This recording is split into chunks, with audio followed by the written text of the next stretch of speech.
Hi,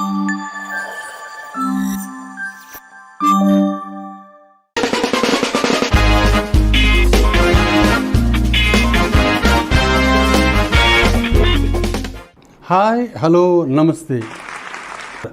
అసలు ఈ ఛానల్స్లో ఈ గురూజీలు కాని గురూజీలు ఏం చెప్తుంటారంటే, అమ్మా చూడమ్మా, మీరు చక్కగా పరమాన్నం, బాగా బెల్ల పరమాన్నం అనమాట, అది లక్ష్మీదేవికి చాలా ప్రీతికరం. బాగా జీడిపప్పులు వేసి బెల్ల పరమాన్నం చేసి లక్ష్మీదేవికి నైవేద్యంగా పెట్టి, నిమ్మకాయ డప్పు ఉంటుంది కదా, నిమ్మకాయ చెక్క డప్పులో నెయ్యి వేసి దీపం పెడితే లక్ష్మీదేవి మీ ఇంట్లో తిష్ట వేసి కూర్చుంటుంది అన్నమాట. లక్ష్మీదేవికి ఏం పని పాటలేదు, వచ్చి మీ ఇంట్లో వచ్చి తిష్ట వేసి కూర్చోడానికి. ఏం చెప్తున్నావయ్యా నువ్వు? ఇంకో కథలు అంటాడు, మీరు ఆంజనేయ స్వామికి తమలపాకులు దండేసి ఇంత చిన్న బెల్లముక్క చాలు, ఇంత బెల్లముక్క పెడితే చాలు, మీ కోరికలన్నీ తీరిపోతాయి. ఎంత ఈజీనో, మన కోరికలన్నీ ఇంత సింపుల్గా తీర్చుకోవచ్చా?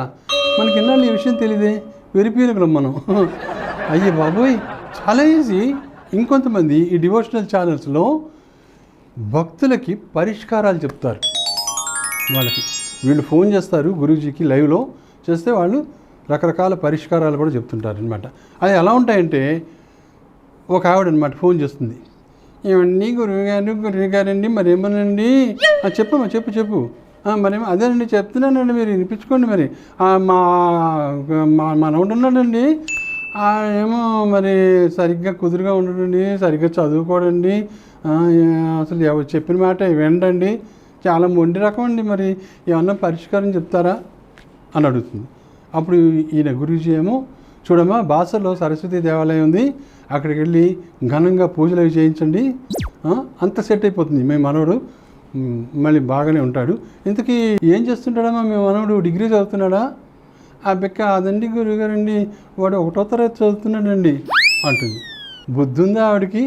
అసలు ఇటువంటి సమస్య ఆయనకి చెప్పడం ఏంటి? ఇది ఒక సమస్య. 1వ తరగతి అంటే వాడికి 6 ఏళ్ళు ఉంటాయి. 6 ఏళ్ళు వాడు కుదురుగా ఉంటాడా? వాడు చదువు మీద శ్రద్ధ ఉంటుందా? వాడికి ఆటల పాటల మీద ఉంటుంది, కుదురుగా ఉండడం ఏంటి, చదువు మీద శ్రద్ధ ఏంటి? ఇలాంటివన్నీ అడుగుతుంటారు.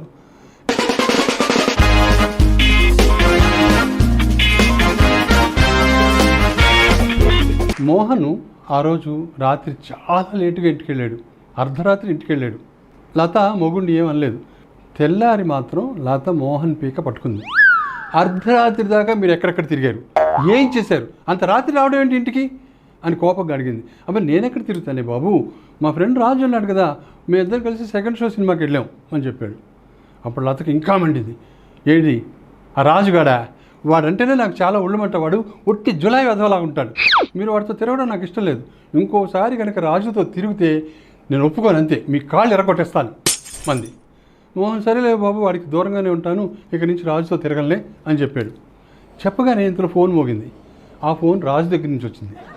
మోహన్ ఏమో ఫోన్ ఎత్తి హలో అనగానే రాజు ఒరే నేను రా అని అన్నాడు. దాంతో మోహన్కి చాలా కంగారు పుట్టిపోయింది. పక్కనే లతుంది, ఏం మాట్లాడతాడు, అందుకనే వాళ్ళ బాస్తో మాట్లాడుతున్నట్టు నటించడం మొదలుపెట్టాడు. చెప్పండి సార్, చెప్పండి బాస్ చెప్పండి సార్, అలాగే నేను ఖాళీగానే ఉన్నాను బాస్, అలాగే సార్, అలాగే బాస్ అనేసి ఫోన్ పెట్టేశాడు. ఫోన్ పెట్టేస్తే రాజు మళ్ళీ చేశాడు. ఏంట్రా, నేను రాజునరా బాబు, నువ్వేంటి బాస్ సార్ బాస్ అంటూ ఏంటంటో అంటున్నావు? ఏం లేదు, నేను ఒక చిన్న విషయం చెప్దామని చేశాను అంటే, అలాగే బాస్ నేను ఖాళీగానే ఉంటాను, ఓకే బాస్ మీరు ఏ పని చెప్తే అది చేస్తాను అని మళ్ళీ కట్ చేశాడు. మళ్ళీ తర్వాత రాజు మళ్ళీ చేశాడు. ఒరే రాజురా, నేను రాజు ఇక్కడ, ఈరోజు ఓ పని చేయి, ఆఫీస్ అయిపోగానే సాయంత్రం నా గదికి వచ్చేసే, నేను వాసుని కూడా పిలిచాను, అక్కడ మనం సిట్టింగ్ వేద్దాం, నేను ఇంపోర్టెడ్ విస్కీ కూడా తెప్పించాను అని అన్నాడు. అందుకని వీడేమో అలాగే బాస్ మీటింగే కదా, తప్పకుండా అటెండ్ అవుతాను బాస్ అని మళ్ళీ కట్ చేశాడు. రాజు మళ్ళీ చేశాడు. ఏంట్రా మీటింగ్ అంటున్నా అంటే, అలాగే బాస్ నేను చెప్తున్నాను కదా, నేను డీలర్స్ మీటింగ్ లేట్ చేయను, నేను సరిగ్గా టైంకే వెళ్తాను, నేను ఉంటాను బాస్, నేను అటెండ్ అవుతాను అని పెట్టేశాడు. పెట్టేసి లత వైపు చూశాడు.